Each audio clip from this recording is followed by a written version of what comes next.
In today's video, the MMA community is buzzing with controversy following a recent bout where Francis Ngannou landed illegal punches against Ferrera, leading to a knockout. Fans are speaking out, and many are questioning why not enough people are talking about this. Ranan Ferrera breaks the silence and shares his thoughts on social media. Francis Ngannou responds to Jon Jones, making a bold statement about their potential fight. That's what I'm talking about! That's why he's the MVP! That's why he's the GOAT! The GOAT! But what's going on? Is Jones being filmed? This is the take for real, and action, Jon Jones. Also, Khabib declaring that Jones could never be his friend. Meanwhile, Alexander Volkanovski is full of praise for Ilia Topuria. But Volkanovski also thinks Max will come out victorious, a prediction that has left Topuria questioning how Volk can be so sure. Dana White also made a statement about Conor McGregor. Merab Dvalishvili's furious response to fans, and Shara's actions leave Nina shaken. So, without further ado, let's get started. But before we dive in, I have a small request. Please don't forget to like this video and subscribe to the channel. We're aiming to reach 80,000 subscribers. Thanks in advance. Let's start with the fact that the MMA community is buzzing with controversy following a recent bout where Francis Ngannou landed illegal punches against Ferrera, leading to a knockout.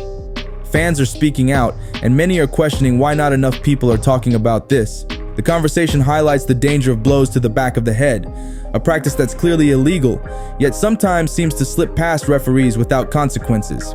Robert Brown took to X to ask the question, why aren't enough people talking about this? We cannot normalize back of the head KOs. This sentiment was echoed by another fan who tweeted, 4 clear shots to the back of the head. Now, he was done before that, but still, not great. And, man, it's a crazy knockout, but all of those look to be to the back of the head. So the general consensus is that Francie's punches crossed a line, a dangerous one at that. Blows to the back of the head are illegal for a reason. They pose a serious risk to a fighter's health and safety.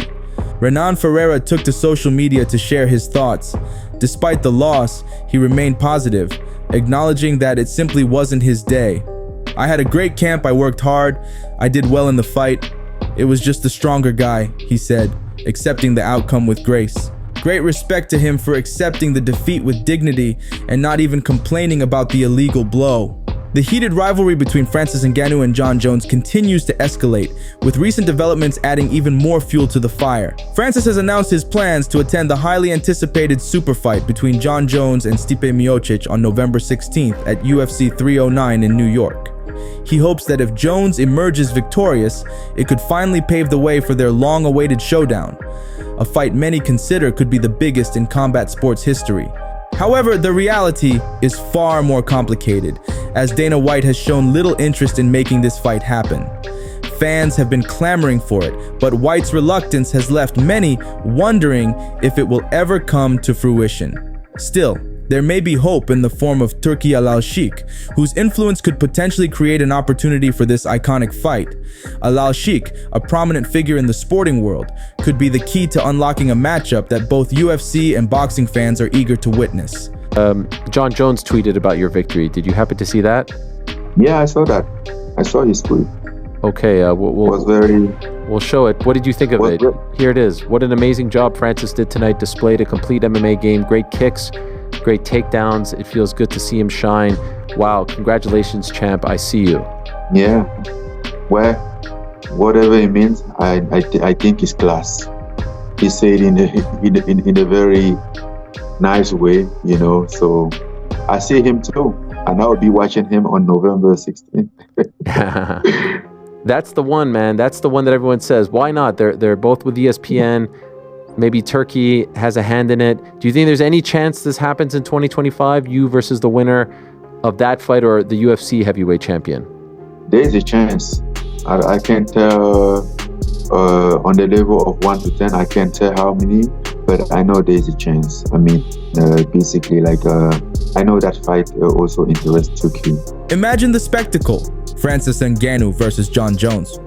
Even if Al-Sheikh manages to facilitate negotiations and bring this boxing much to life, it would certainly be an iconic moment, not just in boxing, but in the entirety of combat sports. Until then, fans can only hold their breath. hoping that all the pieces fall into place for this dream matchup to finally become a reality. Adding more complexity to the ongoing MMA drama, Khabib Nurmagomedov shared his thoughts on Jon Jones. Although he respects Jones as a fighter, Khabib made it clear that their personal relationship is complicated. The root of the issue lies in Jones's rivalry with Khabib's close friend Daniel Cormier. Khabib quoted Soviet poet Rasul Gamzatov to illustrate his stance on loyalty, saying that he cannot be friends with someone who has conflicts with his own friends. But what's going on? Is Jones being filmed? So this is the take for real and action, Jon Jones.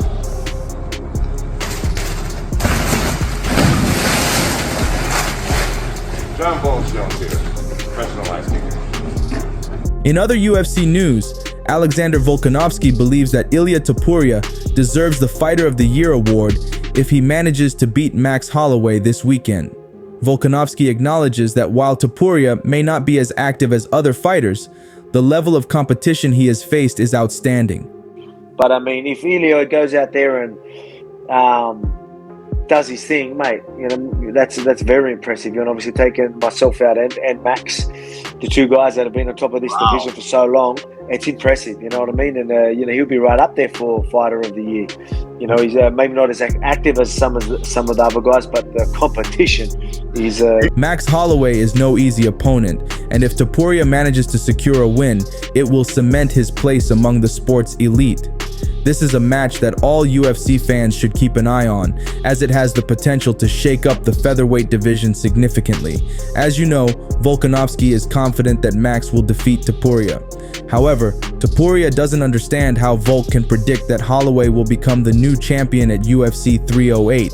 No lo sé, la verdad, ese tipo a veces me sorprende porque es muy raro. Es como que he visto las últimas declaraciones que ha estado haciendo sobre mi combate con Max Holloway, que cree que Max Holloway me va a ganar. Yo, más que creer que él cree eso, es lo que él quiere, porque es mucho más fácil hacer una revancha con un tipo al que le has ganado 3 veces que con uno que te ha noqueado en 7 minutos, obviamente, porque es de un poco de sinvergüenza, ¿no? Es como, tío, si te dominé, si te noqueé, ¿cómo vas a decirte a un tío al que le ganaste 3 veces que crees que me va a ganar? Es como que no lo entiendo mucho, ¿sabes?